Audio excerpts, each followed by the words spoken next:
Exploring caves with bats is always exciting, even if you get your feet a little wet. Among the many species that live in caves, an uncommon species is the Orange Nectar Bat. This species prefers caves for roosts, but there aren't that many caves in Costa Rica, so large piles of boulders can provide roost areas too. Notice that exceptionally long snout, and wow, it has a really long tongue too. It was recently discovered that the Orange Nectar Bat has evolved a feeding mechanism that is unique in nature. Oh, that's a nice tailless whip scorpion. Nectar is pulled against gravity using a pumping mechanism. Its tongue has two grooves filled with tiny muscles that force the nectar into the bat's mouth. It's a combination of capillary action and muscle force that makes it work. This is one of the 3 largest nectivorous bats in Costa Rica, with its forearm between 40 and 45 millimeters.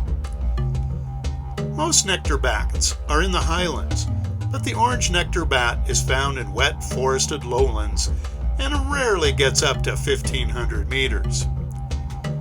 This species occurs from southeastern Nicaragua to Venezuela and Peru.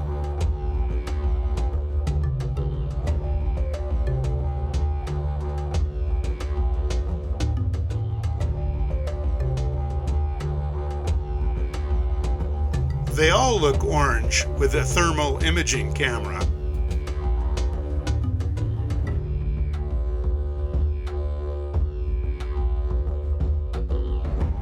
This Maranthropodium flower and Varicia bromelia flower are pollinated by this bat.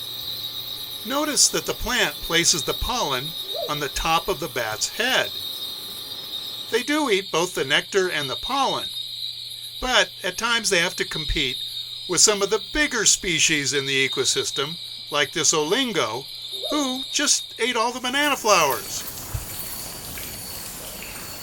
Very little is known about its reproductive cycle, although there is an instance of a pregnant female that was captured in Braulio Carrillo in April, and another in February near Jimenez de Cartago.